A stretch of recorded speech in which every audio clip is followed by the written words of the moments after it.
Doctor Mohammad Yunus আজকে দিয়েছে ভাষণ যে ৩২ নম্বর ভাঙার পেছনে হাসিনার বক্তব্য দায়ী। ফ্যাসিবাদের কোনো চিহ্ন এদেশে আর কিয়ামতের আগে কেউ নিয়ে আসতে পারবে না, এইটাই ফাইনাল। ছাত্র জনতা অলরেডি সিদ্ধান্ত নিয়েছে। আপনি ওখানে বসে বসে শুধু উস্কানি দেবেন আর মনে করবেন তো কিছুই হয় না। দেখেছেন কালকে কি হয়েছে? আগামী থেকে আর কোনো উস্কানি দিয়েন না। শেষে আপনারটা তো গেছে গেছে, এমপি আর মন্ত্রীরটা যাচ্ছে, সামনে আবার উপজেলা চেয়ারম্যান, মেয়র এবং আমার মনে হয় চেয়ারম্যান মেম্বারও থাকবে না। এই জন্য নিজে তো বিপদ থেকে বেঁচে গেছেন, এদেরকে আর বিপদে ফেলেন না। কি আমি কি বেশি বললাম? আজকেও অনেক আওয়ামী লীগের ভাইয়েরা স্ট্যাটাস দিয়েছে যে ও বুড়ি শয়তান কি করে, কেউ ও নিজে বেঁচে গেল আর আমাদের এখনো বিপদে ফেলছে। মানে ওর এই সমস্ত উস্কানি দেওয়ার কথা বলার দরকার কি?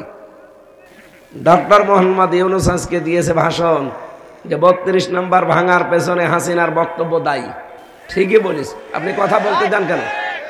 আপনি একটা ঝগড়াটে মহিলা, কথা বলতে পারেন না? আর কথা বললেই মানুষের ভেতরে শুধু বিদ্বেষ ছড়ান।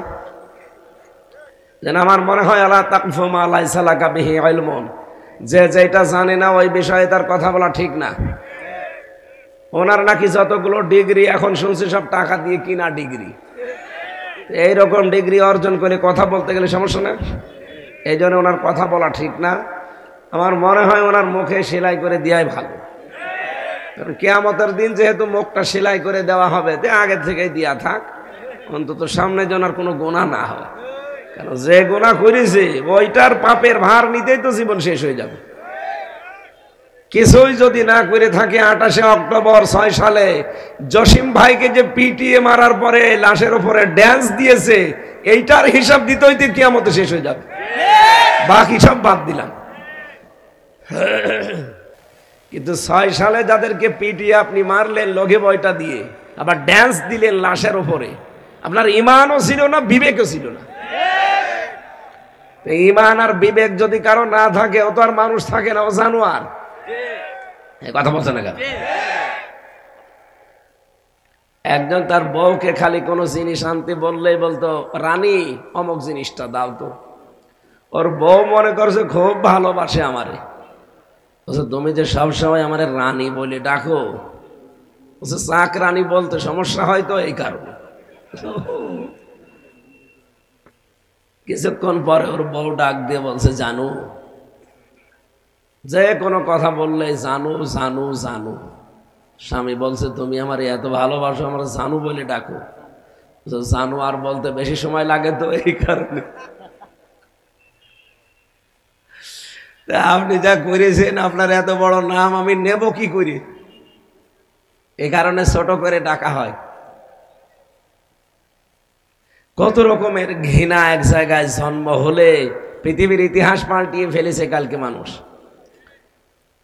এই জন্য এমন কাজ যেন সামনে আর কেউ না করে, এমন কোলাঙ্গার সন্তানও যেন কেউ জন্ম না দেয়। দরকার হয় যদি বোঝেন যে সামনে এরকম ঝামেলা হবে, মুখে লবণ দিয়ে মেরে ফেলবেন। কি কথা বলেন না কেন?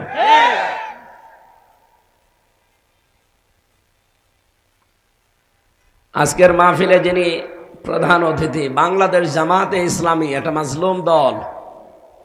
আর মাজলুম যারা, তাদের পক্ষে সব সময় আমার আল্লাহ আছেন।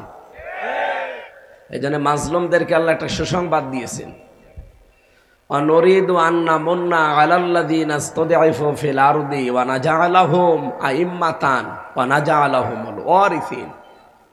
এটা তো আমি বানালাম নাকি? এটা একটা আরবি প্রবাদ। কি? সূরা কাসাস 5 নম্বর আয়াত। আল্লাহ বলেন, আমি ইচ্ছা করলাম অনুগ্রহ করব কাদের উপরে? আলাল্লাযীনা ইসতাদঈফু ফিল আরদ, ওই দেশে জমিনের উপরে যাদেরকে ফেরাউন দুর্বল করে রেখেছিল। এই 54 বছর একটা মিথ্যা কথা দিয়ে এই দেশের ইসলামপন্থী যারা, হকপন্থী দল যারা, তাদেরকে মিথ্যা তহমত দিয়ে তকমা লাগিয়ে সারা পৃথিবীর কাছে, এই দেশের মানুষের কাছে কালার করে রেখেছে একটা চেতনার নাম দিয়ে। আপনি বিশ্বাস করেন এইটাই সত্য? এই যে রাজাকার বলেন, আল বদর বলেন, আল শামস বলেন, যা বলে গালি দেওয়া হয়, যাদেরকে দেওয়া হয় এই মানুষগুলো এখন পৃথিবীতে আর নেই। এখন যদি কাউকে এই নামে গালি দেন, তার বয়সও তো ওই পর্যন্ত ছিল না, আপনি গালি দেবেন কোন কারণে? কথা বলেন না কেন? বাংলাদেশ জামাত ইসলামের সর্বোচ্চ পর্যায়ে এখন যিনি আছেন, মুক্তিযোদ্ধার সময় তার বয়স ছিল মাত্র 8 বছর। 8 বছরের সময় সে রাজাকার হবে না মুক্তিযোদ্ধা হবে না কি হবে বলেন? কিছুই হবে না। তার মানে ওখান থেকে সর্বোচ্চ পর্যায়ে যিনি এখন দায়িত্বে আছেন, সেখান থেকে শুরু করে ইউনিয়ন পর্যন্ত, ওয়ার্ড পর্যন্ত, এমন কোনো ওয়ার্ড নেই, ইউনিয়ন নেই, থানা নেই, পৌরসভা নেই, উপজেলা নেই, জেলা নেই, বিভাগ নেই, এই দেশ এমন কোনো জায়গা নেই যেখানে জামাত ইসলামী বাংলাদেশের একজন মানুষ নেই। আমি সারা দেশে কম বেশি সব জায়গায় গিয়েছি। এটাই 54 বছরও ছিল, কিন্তু মাথা তুলতে পারতো না, কোনো তকমা লাগিয়ে দিয়েছিল। এখন বিশ্বের মানুষগুলো এই মিথ্যা কথা বুঝে ফেলেছে, কারণ এই মিথ্যা আমার দাদারা ছড়াতো, পাশের এই দাদা বাবুরা। মাইক্রোসফট এটা খ্রিস্টানরা চালায়, তারা এখন তথ্য দিয়েছে 257টা রাষ্ট্র দুনিয়ায় আছে, সবচাইতে বেশি মিথ্যা তথ্য প্রচার করে ভারত। সুতরাং এই 54 বছর এই মুসলিম দলের উপরে আপনারা যেটা লাগিয়েছিলেন, এটা যে মিথ্যা কথা, এ আর কিছু বলাও লাগবে না। আমির জামাত ডক্টর শফিকুর রহমান হাফিজাহুল্লাহ, তাকে এক সাংবাদিক প্রশ্ন করছে, আপনারা 71 সালে ভূমিকা পালন করেননি কেন? আরে ভাই, আমরা 47-এর বিরোধী যেমন ছিলাম, 71-এরও বিরোধী ছিলাম, কারণ অন্যায় যেখানে আমাদের বিরোধিতা সেখানে। এইটার নাম যদি জামাত ইসলাম হয় তাহলে আমি তার সাথে আছি, আর অন্যায় যেখানে পক্ষ সেখানে এরকম যদি জামাত হয়, ও জামাতের সাথে আমরা নেই। এই কথা বলছেন না কেন? ওই সময় 71 সালে যে আপনারা, আমি তো শুধু পড়িয়েছি কিতাবে, ইতিহাসে, আমার তো 33 বছর বয়স, 92-তে আমার জন্ম, আমি জানবো কি করে? আমার বাবা ওই সময় হয়েছে কিনা আমি জানি না, মনে হয় 2-1 বছর হতে পারে। বাবার বয়স এখন কত, 55 না 56? 54 বছর আমরা স্বাধীন হয়নি, তার মানে ওনার 1-1.5 বছর 2 বছর বয়স। সেই হিসাব করে বলছি, ওই সময় আমরা যা পড়ছি এখন চেপে রাখা ইতিহাস, এই বইটা ফ্ল্যাশ করা দরকার। এগুলো গোপন আছে তো, এই যে আমার ফাঁসি চাই এতদিন গোপন ছিল না, ব্যান্ড ছিল না, এখন প্রকাশ হওয়ার পরে মানুষ আসল তথ্য পাচ্ছে। আমি মেজর ডালিম বলছি, এই বইগুলো যেমন এখন প্রকাশ হচ্ছে, চেপে রাখা ইতিহাস এইটাও প্রকাশ হওয়া দরকার। দেশের বহু মানুষ বুঝবে যে এই মাজলুম দলের উপরে কত মিথ্যা তথ্য এরা ছড়িয়েছে। ওই সময় পাকিস্তান যে অন্যায় করেছিল, আমাদের অধিকার হরণ করেছিল, জুলুম আরম্ভ করেছিল, ওদের পক্ষে জীবনও আমরা ছিলাম না, ওদের বিপক্ষে ছিলাম। কিন্তু আমরা ওদের পক্ষে না বিপক্ষে থেকে করব কি? যেখান থেকে আমরা ট্রেনিং নিয়ে আসবো ভারতে, ওখানে আমরা মুসলমান পরিচয়ে গেলে আমাদের জীবনেও তারা মেনে নিত না। মাওলানা ভাসানী গিয়েছিল, সে একটা কমিউনিস্ট আন্দোলন করত, চীনপন্থী কমিউনিস্ট, তার নামের আগে শুধু মাওলানা লেখা আছে, এই কারণে সে 3 মাসের পরে পালিয়ে আসতে বাধ্য হয়েছে। তার বিশ্বাস, তার আন্দোলন সব চীনপন্থী কমিউনিস্ট। এরপরে নামের আগে শুধু মাওলানা লেখা, এই কারণে যদি দাদারা থাকতে না দেয়, সেই সময় মাওলানা মতিয়ার রহমান নিজামী, মাওলানা আব্দুস সোবহান, এই নামের আগে আলেম লেখা দেখলেও শয়তানরা জীবনও আমাদেরকে আশ্রয় দিত। আর ওদের যে দুর্বিসন্ধি ছিল, এই 24 সালের ডিসেম্বরের 16 তারিখে সব মোদি ফাঁস করে দিয়েছে। স্বাধীনতা আমাদের জন্য না, স্বাধীন নাকি ওরা। ওই স্ট্যাটাস দেয়নি, বাংলাদেশের স্বাধীনতা আমাদের। এই কারণে ওই সময় ইসলামপন্থী এবং জামাত যারা, তারা চায়নি যে এই স্বাধীনতা আমাদের দরকার নেই, কারণ জীবন দিয়ে, রক্ত দিয়ে, ইজ্জত দিয়ে স্বাধীনতা অর্জন করব, ওই শয়তানরা সব নিয়ে যাবে, আর নিয়েছেও ঠিক। আপনি দেখেন 71 সালে এই দেশ থেকে সোনা, রূপা, তামা যত কিছু ছিল সব পাচার হয়ে নিয়ে চলে গেছে, এদেশে কিচ্ছু রাখে নাই। আর এই 54 বছর ধরে ধরে পাঠিয়েছে শুধু বাবা আর ডাল। এখনো পর্যন্ত পাঠাতো, যদি কন্যা থাকতো, কন্যা নেই এই জন্য পাঠাতে পারছে না। এদেশ থেকে সোনা পাচার হয়, রূপা পাচার হয়, তামা পাচার হয়, স্বর্ণ পাচার হয়, আর ওখান থেকে খালি ডাল আসে আর বাবা আসে। আর গাঁজা, এদেশে গাঁজা এমন পর্যায়ে পৌঁছিয়েছিল, জেলখানায় যেয়ে দেখি এক লোক গাঁজার গাছ লাগিয়েছে। জেলার এসে বলছে, আরে শয়তান, তোরে পুলিশে ধরে দিয়েছে গাঁজা খাওয়ার কারণে, তুই জেলের ভেতরে গাঁজার গাছ লাগিয়েছিস, তুই নিয়ে আসলি কি করে বল? বলছে, স্যার ওই যে আদালতে গিয়েছিলাম, আমার তো বন্ধুর অভাব নেই, তারা যেহেতু খায়, ওরা আদালতে দেখা করতে এসেছিল, আর ওই গাঁজার কিছু বীজ ওইটা ওই পলিথিনের ভেতরে বেঁধে আমাকে দিয়েছিল, ওইটা আমি এই গালের ভেতরে দিয়ে এই জায়গায় কিভাবে যেন কায়দা করে ভেতরে ঢুকে চলে এসেছি, মেশিনও আমারে ধরতে পারে না। এসে আমি টবের উপরে গাঁজার গাছ লাগিয়েছিলাম, আজ 2 মাস হয়ে গেল, দেখেন কি সুন্দর গাছ হয়েছে। জেলারে বলছে, তোরে আমি আর কোথায় দেব, ফাঁসির কন্ডেম সেলের ভেতরে তোরে রেখে দিয়েছি, মানবতার কারণে একটু খুলে দি দিনের বেলা, যে এই ব্লকে হাঁটাহাঁটি করবে, আর তুই গাঁজার গাছ এখানেও লাগিয়ে দিয়েছিস। কোথায় পৌঁছিয়ে দিয়েছে দাদা বাবুরা আমাদের, আর বন্ধুত্বের দাবি করে। এই জন্যই তো এই অভদ্র মহিলাটা এই কথা বলেছিল, যে যা দিয়েছি আমরা জীবনেও তারা আমাদের বলতে পারবে না। সারা জীবন তার বাবা সহ শুধু দিয়েই গেছে, কিছুই তো নিতে পারেননি। নিয়েছেন শুধু এই যে এখন শুনছে নাকি শেষ বয়সে নাকি বাচ্চা হবে, একটা কথা হইল। সাবধান, এটা যেন না হয়, তাহলে আমরা মুখ দেখাতে পারবো না দেশে। এই বয়সে যদি বাচ্চা হয়, আর তারপরও যার সাথে গেছে ওর তো ফুল হাতা না, আর আমাদের হাফ হাতা। ফুল হাতার সাথে হাফ হাতা চাই।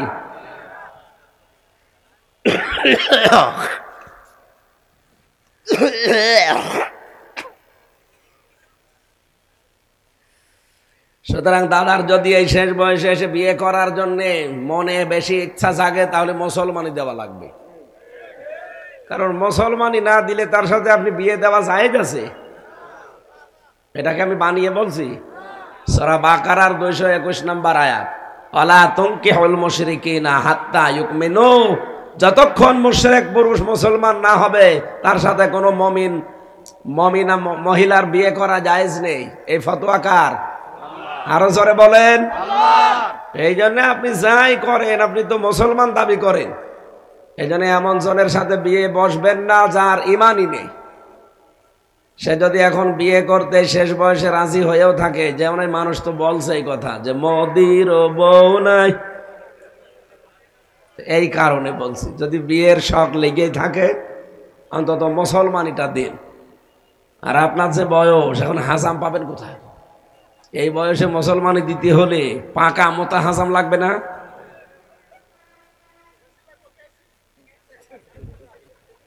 আমার মনে হয় অত চোখ খুলে কাটা যাবে না, চোখ বন্ধ করে কাটা লাগবে। শেষে দেখা যাচ্ছে আগা কাটতে যে গোড়া কেটে ফেলিস, জীবনের মতো বিয়ের স্বাদ মিটে যাবে। এখানে কন্যা যেহেতু আছে ওখানে থাক, ওনার মাথা যেন খারাপ না হয়, সবসময় চা খেতে দেবেন। আমরা মুক্তিযুদ্ধের বিরুদ্ধে ছিলাম, এই কথাটা মিথ্যা কথা। আমরা পাকিস্তানের বিরুদ্ধে, তাদের অন্যায়ের বিরুদ্ধে ছিলাম, কিন্তু এই ভারতের সাহায্য নিয়ে তাদের বিপক্ষে না। এটা করলে আমাদের ক্ষতি হতো, সেটা 24 সালে প্রমাণ হয়েছে। স্বাধীন করলো এই দেশের মানুষ, আর মোদি বেটা বলে যে স্বাধীনতা আমাদের। এটা 54 বছর আগে বাংলাদেশের আলেম ওলামা ইসলামপন্থী মানুষ বুঝেছিল, আর 54 বছর পরে এখন দেশের মানুষ টের পাচ্ছে। কি বাস্তবতা এটা না? স্বাধীনতা বাংলাদেশের, আর ওরা নিজেরা নিজেদের ঘোষণা দেয় যে আমাদের স্বাধীনতা এটা। এই কারণে আমরা ওটা চাইনি। আমরা চেয়েছি আমরা এককভাবে যুদ্ধ করে দেশটা স্বাধীন করবো। এই কথা বলেন না কেন? আমার কথা বোঝা গেছে? এই 54 বছর এই মিথ্যা তকমা লাগিয়ে এই মজলুম দলের উপরে জুলুম নির্যাতন অত্যাচার যা চালিয়েছেন, মেহেরপুরে শিবিরের সাবেক সভাপতি, জেলা সভাপতি তারিক ভাই তার বাড়ি থেকে তুলে নিয়েছে, প্রকাশ্যে দিবালোকে এই জায়গায় অস্ত্র ঠেকিয়ে মেরে ফেললো আমার সামনে। আর এখন শুধু বাড়ি ভাঙে তাই আপনাদের অন্তরে লাগে কেন? তারেক কি মানুষ না? সে এক বাপের এক ছেলে। তার দোষ এতটুকু যে ইসলামী ছাত্র শিবিরের সে মেহেরপুর জেলার সভাপতি, আর তার বাবা মেহেরপুর জেলা জামাতের আমির। এই তাছাড়া কোনো অপরাধ নেই। ভালো মানুষ তুলে নিয়েছে, আপনি ক্রস দিয়ে মেরে ফেললেন সবার সামনে। একটা মানুষ হত্যা হয়, কোনো কথা তোমার মুখ দিয়ে আসে না, আর একটা বাড়ির চাল খুলে নিচ্ছে, এই তোমার অন্তরে লাগে। পৃথিবীর ইতিহাসে এটাই, কোনো ফ্যাসিস্ট, কোনো খনি, কোনো জালিমের বাড়ি ঘর আছে এই দুনিয়ায়, কোনো ইতিহাসে লেখা নেই। সবগুলো ধ্বংস হয়েছে, এই দেশেও জালেমদের বাড়ি ঘর ধ্বংস হবে, এইটাই ফাইনাল। কারণ ওগুলো চিহ্ন রাখার দরকার নেই। আগামী প্রজন্ম যারা আসবে ওই চিহ্ন দেখে আরো ঘৃণা করবে। সুতরাং মিঠে যাক, দরকার হয় ওখানে মন্দির বানিয়ে দেন অথবা মসজিদ বানিয়ে দেন, সর্বোপরি যদি কিছু ভালো না লাগে পায়খানা বানিয়ে দেন, লিখে দেন জাতীয় টয়লেট। কে আবু জেহেলের বাড়ি যদি হতে পারে, আবু জেহেল জালেম ছিল, তাহলে পৃথিবীতে যারা জালেম তাদেরও বাড়ি ঘর এটাই করা লাগবে। অনেক ছেলেরা দেখলাম কালকে ইট খুলে নিয়ে চলে যাচ্ছে, আর বলছে এটা পরবর্তী যারা নাতি নাতরি আসবে তাদের জন্য রেখে দিলাম। কত ঘৃণা জন্মিয়েছে আপনি টের পাচ্ছেন? এই জন্য আগামী থেকে কেউ যেন জালেম হওয়ার চেষ্টা করবেন না। এটা কিন্তু আর আগস্টের 5 তারিখের আগে নেই, এ দেশ এখন পাল্টিয়ে গেছে। কথা বলেন না কেন? আগামী থেকে যারা আসবে এই দেশে বসবাস করতে হলে মানবতা নিয়ে, ইসলাম নিয়ে বাস করা লাগবে। আল্লাহ বলেন এই দলটার উপরে তারা বহু অত্যাচার করেছিল। মুসা নবীর দল ওইটা। কোন নবী? আমি আল্লাহ ইচ্ছা করলাম তাদের উপরে অনুগ্রহ করে জমিনের নেতা তাদেরকে বানিয়ে দিলাম, আর জমিনের উত্তরাধিকারী আমি তাদের বানালাম। এটা হাজার হাজার বছর আগের কথা। আমার মনে হয় এখন যারা মাজলুম তাদের পক্ষে আল্লাহ এই আয়াতটা প্রতিফলন ঘটাবে। অনুমাক্কিনা লাহুম ফিল আরদ, জমিনে আমি তাদেরকে শাসন ক্ষমতা দেব। শুধু এতটুকু আল্লাহ শেষ করেননি। কেন দেব জানো? অনুরিয়া ফিরাউনা ও হামানা ও জুনুদাহুমা মিনহুম মা কানু ইয়াহজারুন। আমি ফেরাউনকে, হামানকে আর তার সৈন্যবাহিনী দলের লোকদেরকে আমি দেখাতে চাই, তারা সবচেয়ে বেশি তাদের ভয় করতো সেই মুসা নবীর দলকে আমি জমিনের শাসন ক্ষমতা দিয়ে দিয়েছি। এই 54 বছরে ইসলামপন্থী যারা আছে এদেশে, সব ইসলামপন্থীদেরকে বাতিলরা ভয় করে নাই, শুধু একটা দলকে ভয় করত। এটা কি মিথ্যা কথা? জবাব দেন না কোন কারণে এটা মিথ্যা কথা? 54 বছরে তো কত ইসলামী দল আছে, কাউকে কিছু মনেই করতো না বাতিলরা, শুধু কাঁপতো, ভয় পেত একটা দলকে, যারা এই দেশে আল্লাহর আইন কায়েম করতে চায় তাদেরকে। এই কথা বলেন না কেন? আল্লাহ বলেন আমি উল্টা করে এখন তাদেরকে ক্ষমতায় বসাবো, যেন ফেরাউন, নমরুদ, হামান, তার বন্ধু বান্ধব যারা আছে তারা দেখে উস বিশ করে। ওরা তাই করবে সামনে ইনশাআল্লাহ। বাংলাদেশ জামাত ইসলামী কুমিল্লা মহানগরের শ্রদ্ধাভাজন আমির, আজকে প্রধান অতিথি জনাব কাজী দ্বীন মোহাম্মদ, বিশেষ অতিথি অধ্যাপক এ কে এম এমদাদুল হক মামুন, নায়েবে আমির বাংলাদেশ জামাত ইসলামী কুমিল্লা মহানগরী। এতক্ষণ যারা আলোচনা রেখেছেন মাওলানা মাহবুবুর রহমান, মুফাসসিরে কোরআন, ইসলামিক চিন্তাবিদ আছে, মাওলানা আছে। এরপরে মঞ্চে বসা দেখেন কত আলেম বসে আছে এখানে। সম্মানিত আলেমদের মর্যাদা দুনিয়া আখেরাতে কামনা করছি, আল্লাহ যেন আরো বাড়িয়ে দেন। এখন আর আলেমদের দিকে কেউ যদি বাঁকা চোখে তাকায়, বুঝবেন ওইটা ওই জালেমদের দোষর। আলেমদের নামে এখনো পর্যন্ত অনেকে ধর্ম ব্যবসায়ী লাগিয়ে দিচ্ছে। ধর্ম ব্যবসায়ী আপনি, কারণ ধর্ম আলেমরা শুধু ওই ভোটের সময় চর্চা করে না, সারা জীবন চর্চা করে। আর আপনারা ধর্ম চর্চা করেন শুধু ভোটের সময়। সুতরাং ধর্ম ব্যবসায়ী এটা যে বলে তার ক্ষেত্রে খাটে, আলেমদের ক্ষেত্রে এটা খাটে। আলেমদের সম্মান দিয়েছেন সরাসরি আল্লাহ নিজে। ইরফা'ইল্লাহুল্লাযীনা আমানু মিনকুম ওয়াল্লাযীনা উতুল ইলমা দারাজাত। তোমাদের ভেতরে যারা ঈমান আনে আর যারা এলেম পায় তাদের মর্যাদা দিনের পর দিন আমার আল্লাহ বাড়াতেই থাকে। সুবহানাল্লাহ বলতে পারেন নাই? ইরফা এটা মোজারে, বর্তমান ভবিষ্যৎ, প্রেজেন্ট ফিউচার।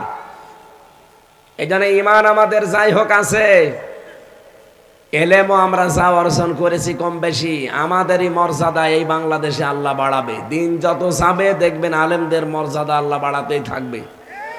কিন্তু ফরিদউদ্দিন মাসুদের মতো আলেম না, ওটা তো আলেম নামে একটা জালেম। এই কথা বলে না কেন?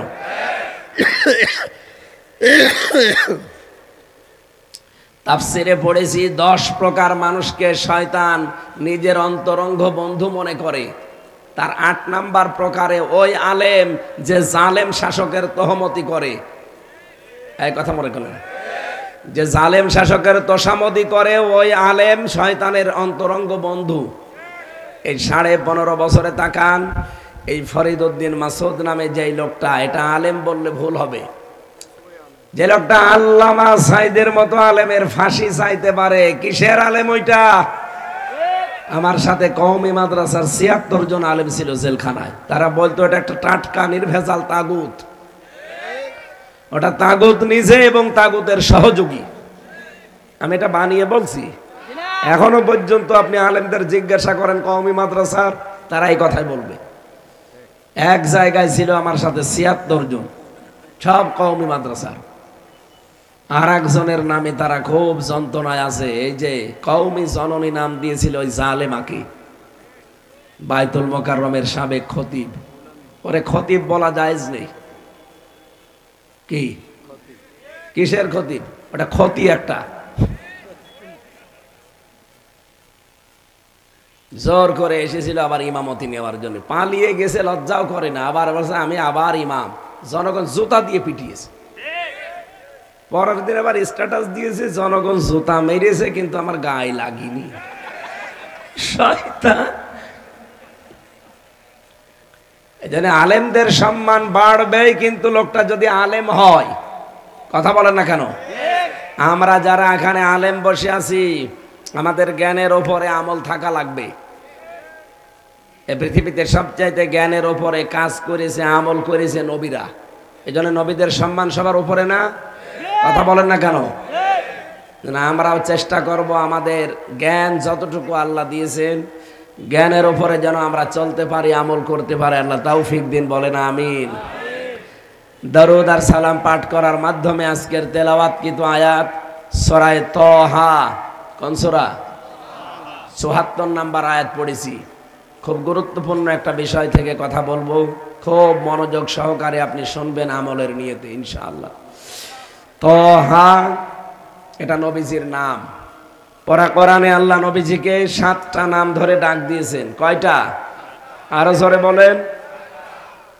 এই 7টা নামের ভেতরে তাহা অন্যতম নাম। বিশ্ব নবীকে আল্লাহ ডাক দিয়েছেন ইয়াসিন, তাহা, মুজাম্মিল, মুদ্দাসির, আহমদ, মুহাম্মদ, আব্দুল বা আব্দুল্লাহ। কয়টা? বিশেষ বিশেষ নাম এগুলো। অন্যান্য নাম আরো কোরআনে কারিমে বহু জায়গায় আপনি পাবেন। আল্লাহ পাক সূরা আহজাবের 45-46 নাম্বার আয়াতে 5টা নামে ডাক দিয়েছেন। ইয়া আইয়ুহান নাবিয়্যু ইন্না আরসালনাকা শাহিদাও ওয়া মুবাশশিরাও ওয়া নাযীরা ওয়া দাঈয়ান ইলাল্লাহি বিইযনিহি ওয়া সিরাজাম মুনীরা। বলেন আল্লাহু আকবার। নামকরণ হিসাবে সূরা তাহা, এটা আমার আল্লাহর নবীর নাম। বিশ্ব নবীর এই নাম ধরে আল্লাহ সূরাটা নাজিল করেছেন। ৭৪ নাম্বার আয়াতে আল্লাহ অপরাধী যারা, পাপিষ্ঠ যারা, তাদের কিছু কথা জানিয়েছেন। এরপরে আছে যারা নেককার মানুষ হবে, মুমিন, এদের সম্পর্কে কিছু কথা আল্লাহ জানিয়েছেন। আমরা দেখব যে আমরা কোন দলে আছি। ইন্নাহু মাইয়াতি রাব্বাহু রাব্বাহু মুজরিমান ফাইন্না লাহু জাহান্নাম। আল্লাহ পাক বলেন অবশ্যই যে ব্যক্তি অপরাধী হয়ে, মুজরিম মানে পাপিষ্ট হয়ে, গুনাহগার হয়ে তার রবের কাছে আসবে, আল্লাহ পাক তাকে ফেলে দেবেন জাহান্নামে। লা ইয়ামুতু ফিহা ওয়া লা ইয়াহইয়া। এই লোকটা জাহান্নামে পড়ার পরে মরবেও না, বাঁচবেও না। এটা ছিল বাংলা অর্থ। এবার আসেন তো, অপরাধী হয়ে আল্লাহর কাছে গেলে ফেলবে কোথায়? আরো জোরে বলেন। জাহান্নাম কয়টা? জাহান্নাম একটা, কিন্তু তার স্তর আমরা জানি 7টা, 100টার উপরে আছে। জান্নাত একটা না, জান্নাত একটা, তার স্তর আল্লাহ সাজিয়েছেন 100টার উপরে। আমি কোরআনেই প্রায় 100টার উপরে স্তর পেয়েছি। আমরা সব বেশি হলেও জানি মাত্র 8টা। এগুলো স্তর, দরজা। যেহেতু জাহান্নামের আলোচনা আজকে করছি, আমি তথ্যগুলো যে তাফসীর থেকে পেয়েছি এইটা আগে শোনাচ্ছি। রব্বুল আলামিন বলেন জাহান্নামের ভেতরে সাউদ নামে পাহাড় আছে। 17টা সাউদ পাহাড় বানিয়েছেন আল্লাহ 17টা জাহান্নামের ভেতরে। 2 নম্বরে গাইয়া, এটা বাংলা অর্থ গর্ত। এই গর্ত জাহান্নামের ভেতর আছে 59টা। ওয়াইল নামে একটা ভয়ঙ্কর গর্ত আছে, ওয়াইল, এটা হচ্ছে একটা মাত্র আছে। এই ওয়াইল থেকে জাহান্নামের অন্যান্য যে জায়গাগুলো তারাও আশ্রয় চায় আল্লাহর কাছে, যে আল্লাহ তুমি যাই করো ওয়াইলের কাছে নিয়ে যেও না। অথচ এই ওয়াইল নামক যে এই স্থানটা জাহান্নামের ভেতরে, এখানে আল্লাহ পাক তাদেরকে দেখবেন যে মানুষগুলো নামাজ পড়ে। কথাটা কেমন হয়ে যাচ্ছে বলেন তো, যে নামাজ না পড়াই ভালো ছিল। ফাওয়াইলুল লিল মুসাল্লিন, কি কোনদিন শোনেননি? ফাওয়াইলুল লিল মুসাল্লিন। আল্লাহ বলেন আফসোস, আক্ষেপ, ওয়াইল নামক দোজখ, ওয়াইল নামক স্থান ওই মুসল্লিদের জন্যে আল্লাযীনা হুম আন সালাতিহিম সাহুন। যেই মানুষগুলো দুনিয়াতে নামাজ পড়ে কিন্তু নামাজে উদাসীন। কুমিল্লাবাসী খুব খেয়াল করে মিলাবেন, কত বড় বড় অপরাধের কথা কোরআনে আল্লাহ দিয়েছেন, কোন অপরাধের জায়গায় ওয়াইল নামক জায়গায় হবে আল্লাহ দেননি। ওয়ানাদাউ ইয়া মালিকু লিয়াকদি আলাইনা রাব্বুকা ক্বালা ইন্নাকুম মাকিসুন। বলেন আল্লাহু আকবার। সূরা যুখরুফের ভেতরে আল্লাহ জানিয়েছেন এই ওয়াইল নামক জাহান্নামের এই স্থানে যারা আসবে, এত কঠিন এবং ভয়ঙ্কর জায়গা এটা, এখানে যারা প্রবেশ করবে এই মানুষগুলো দারওয়ান ফেরেশতা, যিনি কর্তা ফেরেশতা মালিক, তাকে বলবে ও মালিক তোমার রবকে বলো তিনি যেন আমাদেরকে নিঃশেষ করে দেয়, আমরা আর পারি না। হযরতে মালিক জাহান্নামের দারওয়ান ফেরেশতা বলবে না, এটা আমার দ্বারা বলা সম্ভব না, তোমরাই বলো দেখি। কিন্তু সাবধান, কাফের যারা তাদের কোনো বলা আমার আল্লাহ শুনবেন না। বলেন নাউজুবিল্লাহ। কথাটা কেমন হয়ে যাচ্ছে? দারওয়ান আমাকে জিজ্ঞাসা করার পরে বলছে যে তুমি নিজেই বলো। আমি নিজেই বলতে গেলাম, তারপরে দারওয়ান আমারে জানাচ্ছে যে না, কাফেরদের কোনো কথা আল্লাহ শুনবে না। আমার ভাইরা, তার মানে কাফেরদের কথা, জাহান্নামে যে মানুষগুলো ওয়াইলে চলে গেছে এদের দুর্ভাগা এরা। এখন কারা এরা, কোন স্তরে স্তরে ভাগ আল্লাহ করেছেন, এবার আমরা কোরআন থেকে দেখব। আমরা আবার ওই জায়গার কাছাকাছি চলে গেলাম না তো। জাহান্নাম আমি আবার বলছি, বলেন তো কয়টা? একটা। বলেন বলেন। এর স্তর, প্রধান স্তরের 7টা। আমি যে বাংলাদেশে না, এই এশিয়া মহাদেশের ভেতরে সবচাইতে কঠিন এবং ভয়ঙ্কর একটা জেলখানায় আমরা ছিলাম। হাই সিকিউরিটি বলা হয়। বড় বড় যারা মার্ডার মামলার আসামি, যারা বড় বড় ডাকাত, যাদের জীবনে মার্ডারের কোনো অভাব নেই, কেউ 200, 250, 500 মার্ডার করেছে, এরকম মানুষ ওখানে, যারা এক একজনের জেল হচ্ছে 260 বছর। আমি মকিম গাছিকে পেয়েছিলাম, ওনারে বললাম কয় বছর জেল দিয়েছে আপনার? আমার 260 বছর জেল। 40 বছর আমি আছি জেলে, কবে বের হব জানি না। পুরা জেল খেটে যদি ওর বের হওয়া লাগে, ওর আর একবার জন্ম নেওয়া লাগবে না। সুইডেন আসলাম ভাই ছিল, 27 বছর জেলে আছে, এখন মনে হয় বের হয়েছে। সাহেল চৌধুরী নায়ক, ওনার যে হত্যা করেছিল মামুন, সেও জেলে আছে আজ 25 বছর, সেও বের হয়েছে।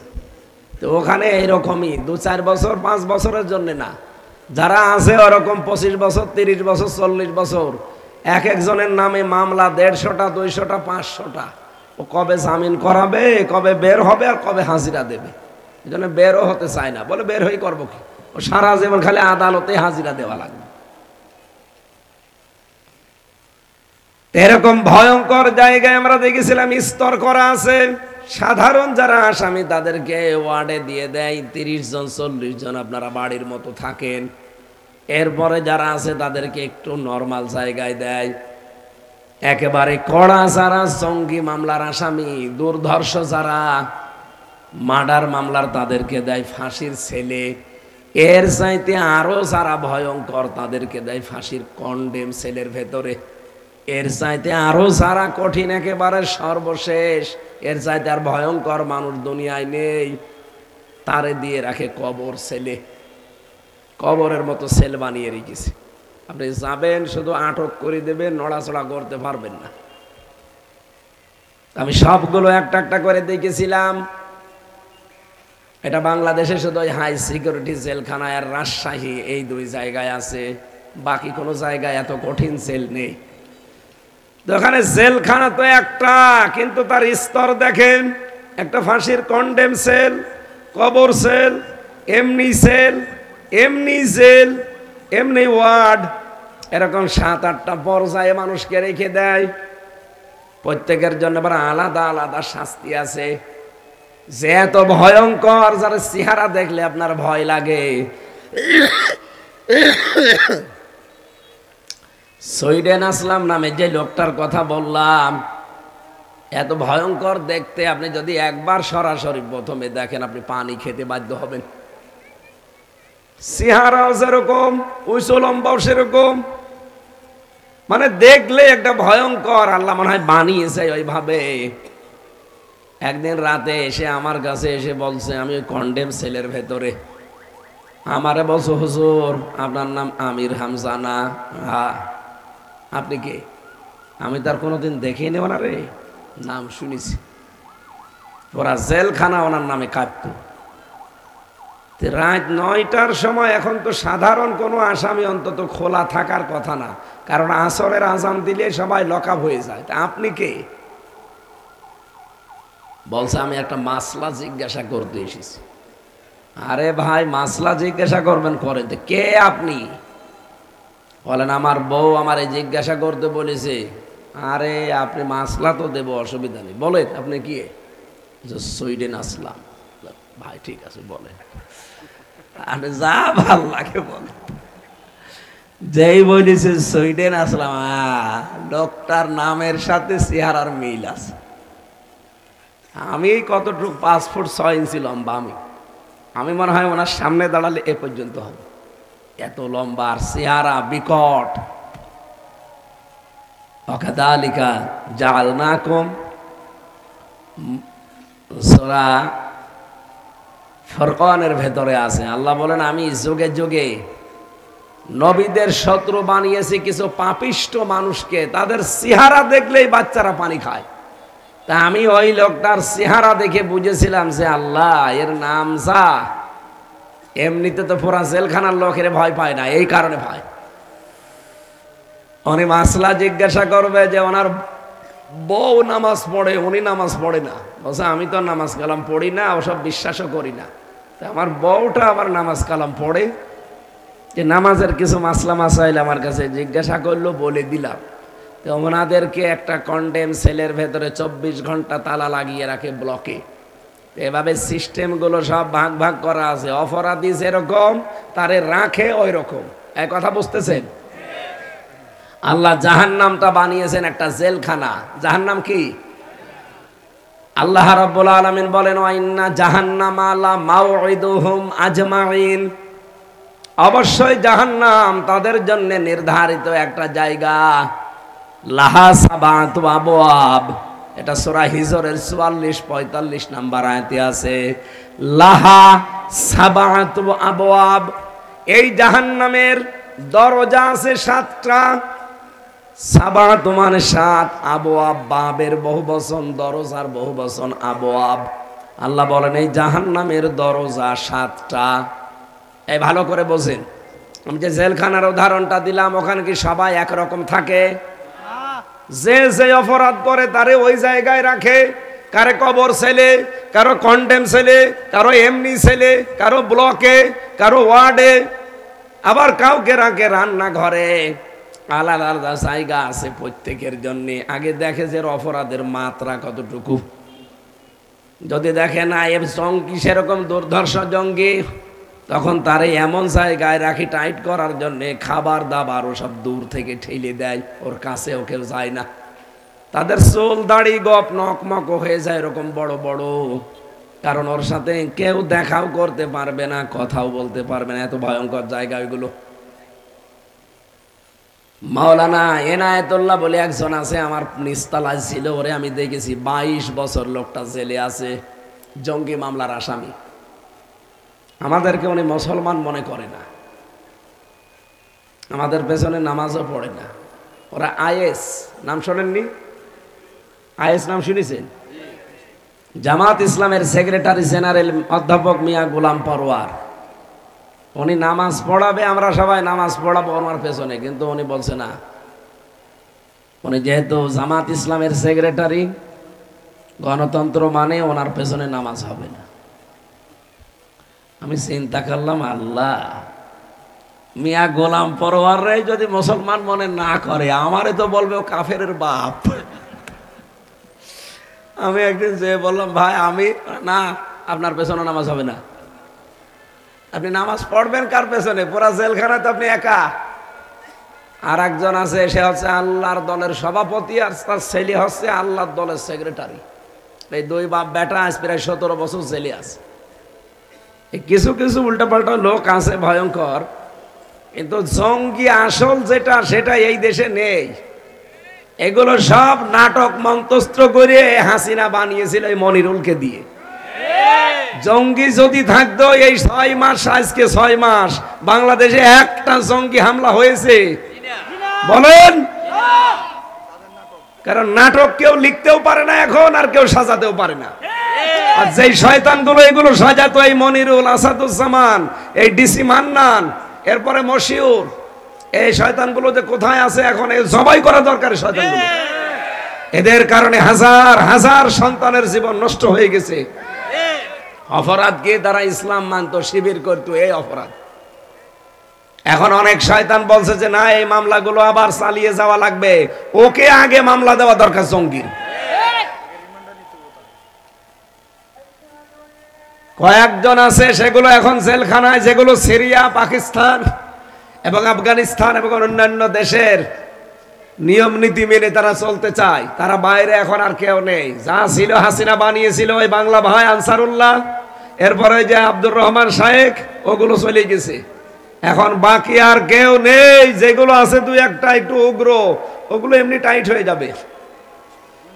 বাকি আপনি ইসলামী আন্দোলন করে, একামতে দিনের দায়িত্ব পালন করে, তাদেরকে জঙ্গি নাটক সাজিয়ে এতদিন আটক করে রাখতেন।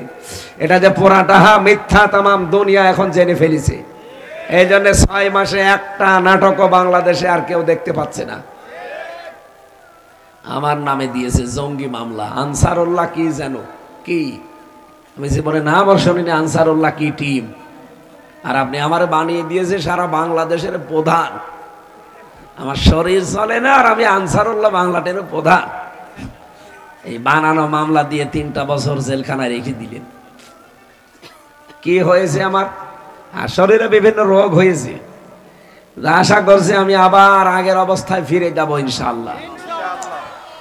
স্বাভাবিক হতে কিছু সময় লাগছে, ঔষধপত্র চলছে, আল্লাহর রহমত হলে আপনাদের দোয়া থাকলে আবার আগের অবস্থায় চলে যেতে পারবো। কিন্তু যারা এইগুলো করেছিলেন কই তারা? তাদের বাড়ি ঘরও তো এখন আর নেই। কথা বলেন না কেন?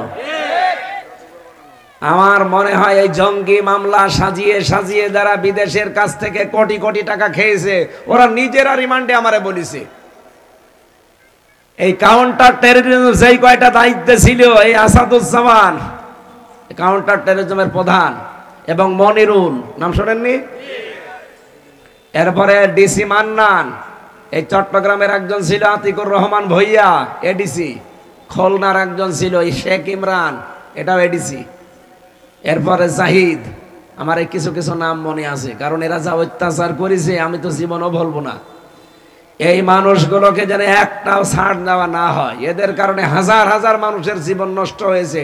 সব জামাত ইসলামের শিবিরের আর বিএনপির যুবলীগ যুব দলের আর ছাত্র দলের এই ভাই আমার সাথে ছিল, সব কিচ্ছু জানে না। যুব দলের ধরে নিয়ে এসে ওর পায়ে গুলি করে পাটা নষ্ট করে দিল, চোখে কালো কাপড় বেঁধে রাখতে 24 ঘন্টা। রাতের বেলা দেখতাম কি চিল্লানো, 2টা 2:30 বাজে, কি গো এত চিল্লাচ্ছে, পিটাচ্ছে মন মতো পিটাচ্ছে, 2-3 জন চোখ তো বাঁধা। সারা রাত পিটিয়ে যদি ছেড়ে দিত তাও তো হয়, যে আদা মারা হয়ে যাবে তখন এমন একটা ইনজেকশন দেবে আপনি নড়ে উঠবেন, তার মানে আপনি এখনো বেশি আছেন। স্বাভাবিক কিছু করে নিয়ে চোখটা আরো টাইট করে বেঁধে দেবে, পেছনে হাত বেঁধে দেবে, দিয়ে বলবে চল। কোথায়? মনে হবে ছেড়ে দিচ্ছে।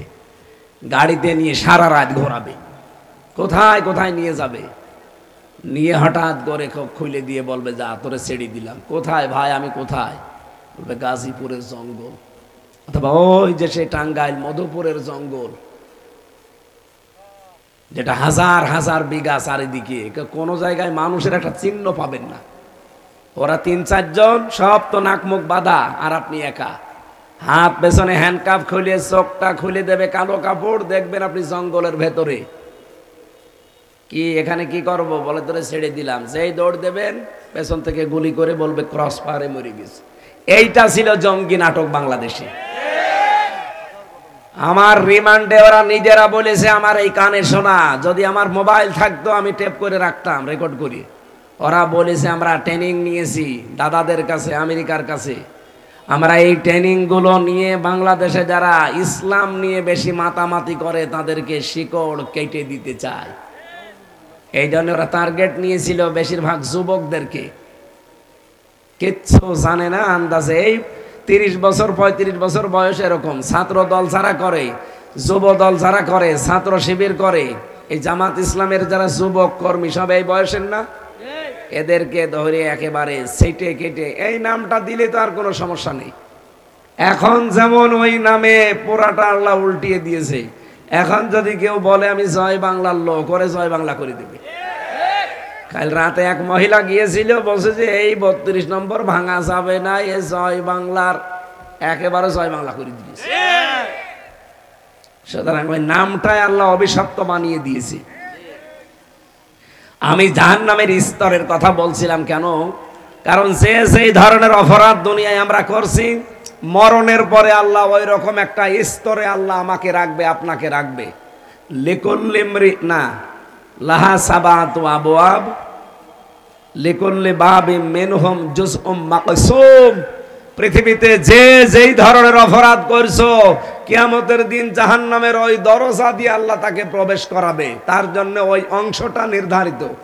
এখন আপনি কোন অপরাধে আছেন, আপনার আমার জন্য কোন জায়গাটা নির্ধারিত দেখেন। প্রথম নাম্বারের নাম হচ্ছে জাহান্নাম। জাহান্নামের একটা দরজার নামই কি? এই ক্লাস চলছে, এটা জবাব দেন, নাম কি? জাহান্নাম। এই জাহান্নামের ভেতরে কাদেরকে আল্লাহ রাখবেন? সূরা নাবার 21 এবং 22 নাম্বার আয়াতে রব্বুল আলামিন জানিয়েছেন। আল্লাহ রাব্বুল আলামিন বলেন, ইন্না জাহান্নামা কানাত মিরসাদা লিত্তাগিনা মাআবা লাবিসিনা ফিহা আহকাবা। এখানে কয়েক প্রকার মানুষের নাম আছে। এক নম্বরে জাহান্নাম নামে যে দরজা আল্লাহ বানিয়েছেন, এই দরজা দিয়ে তাদেরকে প্রবেশ করাবেন। লা ইয়াকদা আলাইহিম লা ইয়াকদা ইয়ামুতু ফিহা। কোরআনে কারিমে আল্লাহ বলেন এই জাহান্নামের ভেতরে মানুষকে দেওয়ার সঙ্গে সঙ্গে ওর অবস্থা এমন হবে, ও মরবেও না, বাঁচবেও না, আর্তনাদ করবে। লোকটা বলবে আমি মরতে চাই, আল্লাহ বলেন না, তোর আর কোনো মরণ নেই। এখান থেকে একটা মাসলা বের হয়। এটা যদিও অনেকের সাথে আমার মত মিলবে কিনা জানি না, আলেমদেরকে আমি আরো চিন্তা ভাবনা করার জন্য বলছি। এই বাংলাদেশ আর ভারতে আমি এটা পেয়েছি, বিশ্বের অন্যান্য যতগুলো দেশে গেছি, মিশেছি মানুষের সাথে, আমি এটা পাইনি। বলবো ভালো করে মিলাবে। এই দেশে আমরা অনেকেই মনে করি আমি যা করি করি, কালেমা তো পড়েছি, জান্নাত একদিন যাবই। এই বিশ্বাস আমাদের নেই? আমারও এই বিশ্বাস আছে আমি জান্নাত যাব, কিন্তু কালেমাটা তো ঠিক রাখা লাগবে। এক কথা বলেন এখানে।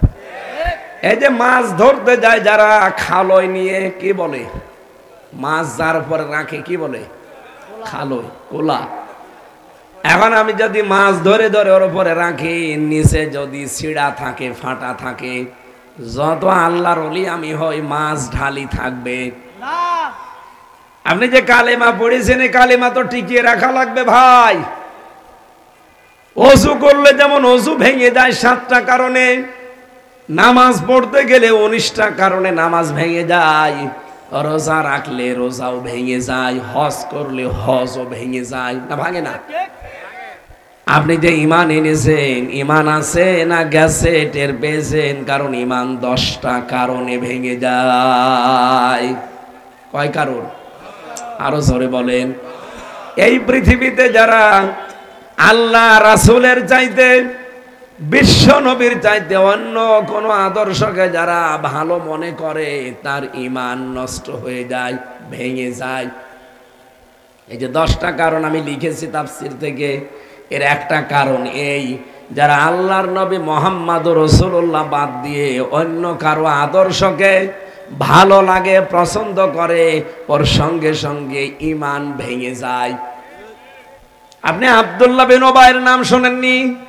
এই লোকটা নামাজ পড়তো, রোজা রাখতো, নবীজির সাথে ইফতারি করতো, আল্লাহর নবীর সাথে হজ করতো, কিন্তু ওই লোকটার আদর্শ হিসাবে আবু জেহেলকে মেনে নিত, নবীজিকে মানতো না। এখন বলেন তো, সে কালেমা পড়েছে না পড়ে নাই? নামাজ পড়েছে না পড়ে নাই? রোজা রেখেছে না রাখে নাই? হজ করেছে, ইফতারি করেছে, সব নবীর সাথে মিলে। শুধু আদর্শ মানতে গিয়ে রাজনৈতিক জীবনে ও মেনে চলতো আবু জেহেলকে, নবীকে মানতো না। আপনি এটা এখন বাংলাদেশে মিলান, কত মানুষ নামাজ পড়ে, রোজা রাখে, হজ করে, যাকাত দেয়, দান সাদকা করে, দাড়ি রাখে, নবীর মতো টুপি পরে, কিন্তু রাজনৈতিক জীবনে যে দেখবেন ও নবীকে আর মানে না, ও তখন আদর্শ হিসাবে ওর বাবারে, ওর স্বামীরে মানে। আব্দুল্লাহ ইবনে উবাই যদি জাহান্নামে যায়, তা আপনি জান্নাতে যাবেন কোথায় পেয়েছেন? আপনাকে যদি আল্লাহ জান্নাত দেয়, তাহলে আব্দুল্লাহ বিন উবাইকেও জান্নাত দেওয়া লাগবে। এই কাটসাট কথা যদি কেউ না বুঝার ভান করে থাকেন, যে না হুজুর আমি তো বুঝতে পারি না, এদিকে আসেন, আসেন এদিকে আসেন, নিচে এমন জোরে 2টা দেব, এমনি টের পেয়ে যাবেন। এত সহজ ভাষায় বলার পরও বোঝো না? আরে ভাই অজু করলাম, অজু 7 কারণের এক কারণ আমার দেখা দিয়েছে, বাই বের হয়ে গেল, অজু থাকবে? এখন যদি বলেন অতটুকুই আর কি হয়, কি হয় মানে অতটুকুই অজু শেষ, তাহলে ভাঙা অজু দিয়ে কি নামাজ হয়? তাহলে ভাঙা ঈমান দিয়ে জান্নাত পাওয়া যায়? তাহলে আপনার ঈমান যে আছে আপনি তো টের পাচ্ছেন না। যার আদর্শ রাসূল ছাড়া অন্য কেউ, তার ঈমানই তো ভেঙে গেছে। মানে কালেমা পড়লে জান্নাত হয়, কালেমা তো হিন্দু পড়ে। হিন্দুরা এই যে এখন যদি বিপদে পড়ে, আমি নিজে বরিশালে যখন পড়তাম, নৌকায় যাচ্ছি, দেখি টলছে নৌকা, ঝড় উঠেছে, এই কারণে আমরা লা ইলাহা ইল্লাল্লাহ পড়ি। হিন্দু দাদা আর দাদি 2জন পড়ছে লা ইলাহা ইল্লাল্লাহ। কি গো দাদা, দেখে মনে হচ্ছে অন্য ধর্মের মানুষ আপনি, কারণ ওদের হাতে আর এই কপালে কি দেওয়া থাকে না, গলায় আবার ওই যে ওইটা দেওয়া থাকে। আর দাদির এই তো দেখেই বোঝা যাচ্ছে যে এই জায়গায় ওই লাল জিনিস দেওয়া। কবে মুসলমান হয়েছেন? মুসলমান কবে হইলেন যেভাবে কালিমা পড়েন? যে মুসলমান হইনি, কালিমা পড়ছেন। বলছে আরে বেটা, যে ঝড় উঠেছে এ কালী দুর্গার কাজ না, আল্লাহ লাগবে।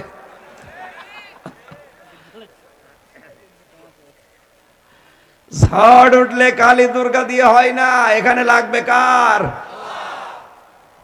এখন যদি বলেন কালেমা পড়লেই জান্নাতে চলে যাব, যাবেন তো ওই লোকটাকে কোথায় দেবেন আপনি? ওই দাদা দাদিও তো ঝড় থেকে বাঁচার জন্য কালেমা পড়ছিল। এই জন্য সেই মানুষগুলো দুনিয়াতে বিশ্ব নবী বাদ দিয়ে অন্য কাউকে আদর্শ মানেন, আপনার নামাজ রোজা হজ যাকাত দান সাদগা সব মাঠে মারা যাচ্ছে। এই সহজ কথা না বোঝার ভান করে যে বসে আছেন আপনি, আপনাকে কি বুখারী শরীফ দিয়ে কোরআন শরীফ দিয়ে ওয়াজ করলে হবে না বাকারি শরীফ লাগবে বলেন? আমি আশা করছি আপনি বুঝেছেন, এরপরও না বুঝলে ওমা আলাইনা ইল্লাল বালা, কয়েকদিন রেখে আবার বের করে দেবে। এই ধারণা এখন মুসলমানদের ভেতরে ঢুকেছে। কথা বলেন না কেন? এই জন্য জাহান্নাম হচ্ছে একটা ফাঁদ। আল্লাহ পাক বলেন এই ফাঁদে আমি জাহান্নাম নামে যে দরজা বানালাম এখানে আটকিয়ে দেব তাদের। লিত্তাগিনা মাবা, যারা সীমা লঙ্ঘন করে এবং যারা অস্বীকার করে, সত্যের বিধান যারা সীমা লঙ্ঘন করে চলে যায়, আর যারা সত্যকে সত্য জানার পর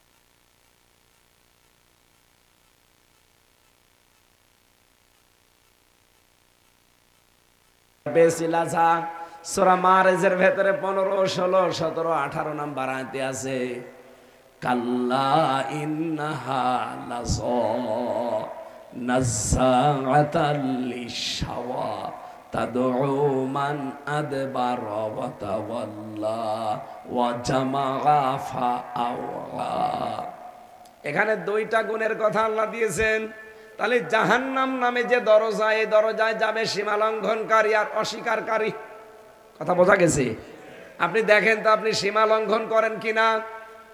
পর্দার ক্ষেত্রে আর সীমা লঙ্ঘন করা হয়। বহু মানুষ এখানে আছে পর্দা যে একটা ফরজ বিধান ও কিছু মনেই করে না।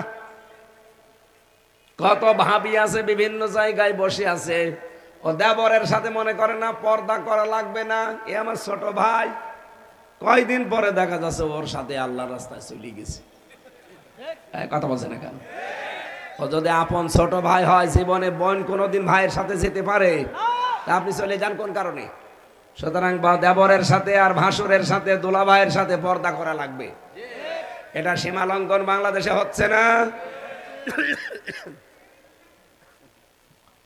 লাজার বর্ণনাটা সবচাইতে কঠিন বেশি।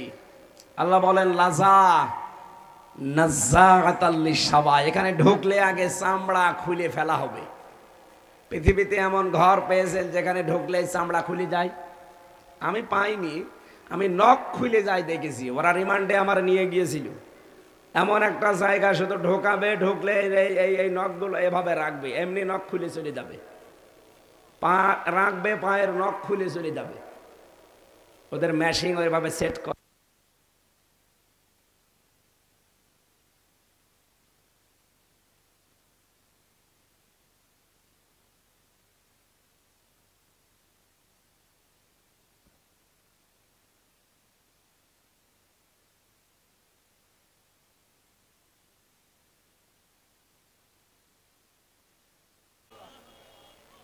অত সহজ?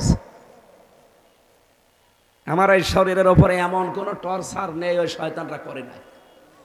সব করিস, একেবারে মাথার চুল থেকে শুরু করে পায়ের তালু পর্যন্ত।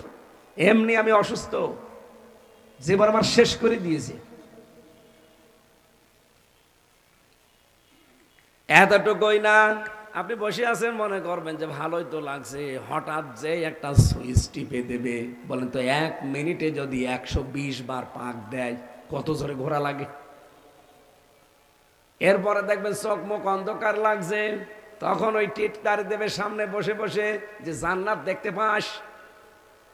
তোরা তো নিজেরাই বলিস যে 10 দুনিয়ার সমান জান্নাত আল্লাহ দেবে, দেখ কেমন জান্নাত দেখা যাচ্ছে। চোখ মুখ ঘোলা হয়ে সত্যিই যে মনে হবে যে আমি 10 দুনিয়া দেখতে পাচ্ছি, মাথার তার মাত্র সব ঘুলিয়ে যায়। আল্লাহ বলেন এই লাজা এখানে দেওয়ার পরে আগে চামড়া সব খুশি চলে আসবে। কাদেরকে এই জাহান্নামের দরজা ডাকবে জানো? যারা সত্যকে সত্য জানার পরেও ওভারকাম করে চলে গেছে। আর বাংলাদেশে এই চরিত্রের মানুষ বেশি। চোখে আঙ্গুল দিয়ে দেখিয়ে দেওয়া হয় যে এটা সত্যের বিধান, এটা মিথ্যা, এরপরও মানতে চায় না। দুই নম্বরে যারা অর্থ সম্পদ খালি জমা করে আর বারবার চিন্তা করে এগুলো কি করে সংরক্ষণ করে রাখা যায়। বাংলাদেশে আজ যারা চাঁদাবাজি করছে আমি শুধু তাদের দোষ দেই না, দোষ হচ্ছে তাদের দলীয় যারা বড় বড় নেতা আছে তাদের। আরে ভাই, শুধু এই ছোটখাটো নেতার দোষ দেবেন কোন কারণে? এরা এই 15 বছরে জুলুম অত্যাচার নির্যাতন শিকার কম হয়নি। তাদের বাড়িতে আজ খাবার নেই, মেয়েকে পড়াতে পারে না, ছেলের বিয়ে দেবে টাকা নেই, স্ত্রী অসুস্থ, অথচ আপনি এই দলের নাম ভাঙিয়ে কোটি কোটি কোটি কোটি টাকার মালিক। কি করবেন আপনি টাকা নিয়ে? টাকাগুলো এই 54 বছরে তো কম কামাননি। আর এরা তো এই 15 বছরে আগে কি সুন্দর মাল কামাইতাম আমরা, সেটা তো দেখ বন্ধ হয়েছে। অন্তত 54 বছরের আগেও যারা ছিলেন, যারা কামাই করেছেন, আমি চাই শুধু 15 বছরের বিচার না, এই 54 বছরে যারা বৈধ অবৈধ কামাই করেছে প্রত্যেককে যেন দুদুকে ধরে। এই কথা বলেন না কেন? আপনি কোথায় পেলেন এত টাকা? 54 বছরে যে যেইভাবে কামাই করেছে, সে যদি জামাত ইসলামের হয়, বিএনপির হয়, জাতীয় পার্টির হয়, যে দলের লোক হোক, যারই অবৈধ ইনকাম, আপনি দেখবেন লোকটা কামাই করতে পারে কতটুকু। যদি লিমিট ক্রস করে, একটা লোক বলেন তো 10,000 কোটি টাকার মালিক কিয়ামত পর্যন্ত হায়াত পেলে হতে পারে? তো কিভাবে হইল? অবশ্যই কিছু করেছে, তারাই ধরা হোক। তারা যদি ধরেন, আগামী দেশ এমনি সংশোধন হয়ে যাবে। আগামীতে নির্বাচনে আর কালো টাকা কেউ বিলোপন করতে পারবে না।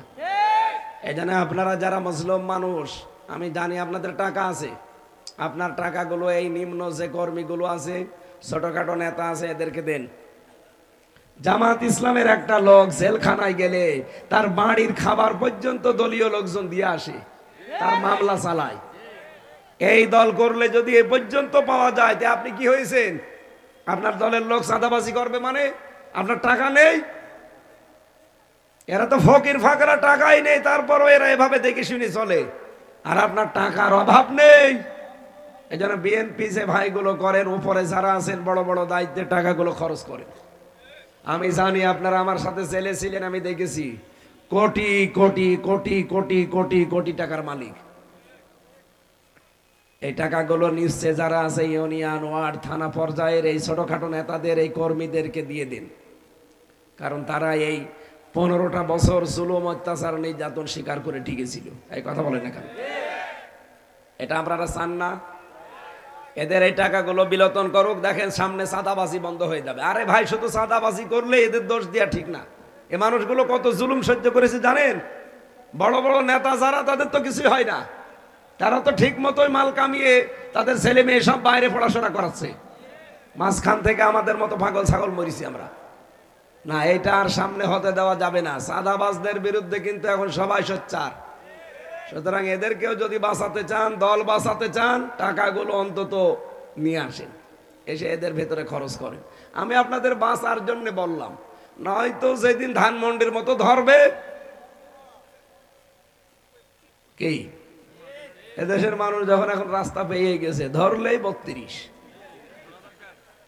যেদিন ভেঙেছে হিসাব দেখেছেন, 5, 2, 32, 5, 2, 25, কত হয়?